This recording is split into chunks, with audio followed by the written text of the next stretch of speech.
मंत्री Ravindra Choubey press conference कर रहे हैं, आइए सुनते हैं क्या कुछ कहना है उनका। तभी इसमें निर्णय नहीं हुआ है, तो इस प्रकार से आज के मंत्रिमंडल में इतनी सारी बातें आज पारित किया गया, प्रस्ताव पारित किया गया। मतलब ये धान के साथ साथ चावल की भी नीलामी प्रक्रिया निश्चित रूप से ये महत्वपूर्ण निर्णय है।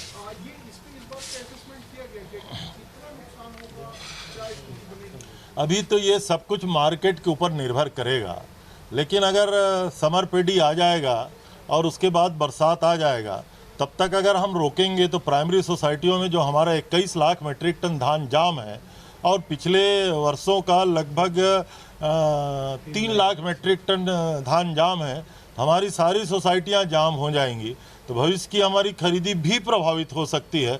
तो हम लोग तो अभी केंद्र सरकार से लगातार आग्रह कर रहे हैं, वो अपनी बात में कायम रहे तो हमारा धान का निष्पादन हो जाएगा। अगर उसमें कोई बाधा उत्पन्न होती है तो हमने विकल्प खुले रखे हैं। धान और चावल दोनों का ब्रीडर से हम लोग रेट मंगा रहे हैं, जिसमें हम लोगों को कम नुकसान होगा, वो काम हम लोग करेंगे।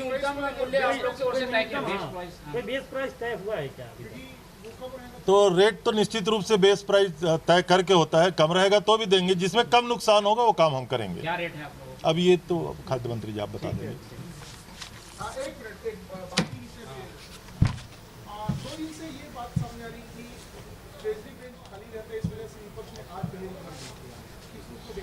अब विपक्ष का सबसे बड़ा काम है, उनको बहिर्गमन करना ही है, तो आपके माध्यम से वो सुर्खियों में बन जाते हैं।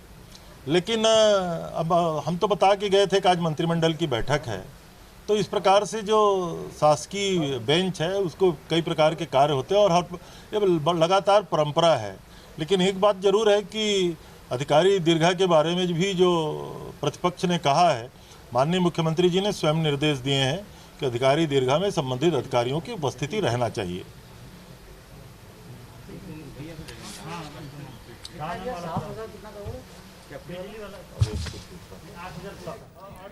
तो कृषि मंत्री रविंद्र चौबे को आप सुन रहे थे। दरअसल कैबिनेट बैठक खत्म हुई है और बैठक में क्या कुछ अहम फैसले लिए गए हैं उसको लेकर बातचीत हो रही है।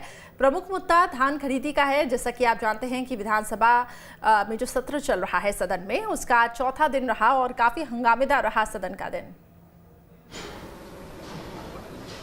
छत्तीसगढ़ में 2020-21 में 21,52,000 किसानों के माध्यम से 27,61,000 हेक्टर में पंजीयन करके और 20,53,000 किसानों से धान की खरीदी रिकॉर्ड 92 लाख मीट्रिक टन की गई।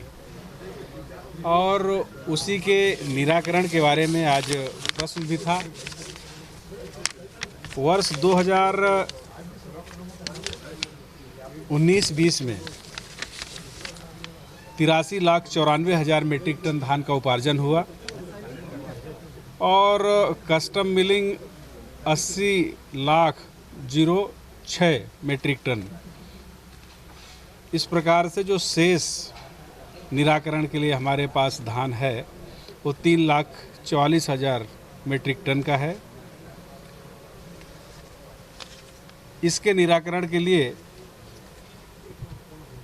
चूँकि हमको सेंट्रल में जो जमा करना था चावल 28 लाख मीट्रिक टन, उसमें से 26 लाख मीट्रिक टन जमा हुआ और विलंब के कारण थे कि लगभग सितंबर माह में सेंट्रल पूल में चावल जमा करने के लिए आदेश मिल जाता है, परंतु पिछले वर्ष हमको दिसंबर महीने में जा कर के अनुमति मिला। इसके बाद कोविड के कारण, वर्षा के कारण, तमाम सारे प्रतिकूल परिस्थितियों के कारण जो है एक तो प्रदेश का जो मिलिंग क्षमता है उसना का वो भी कम है और केंद्रीय पुल में पूरा उसना का आदेश हुआ था।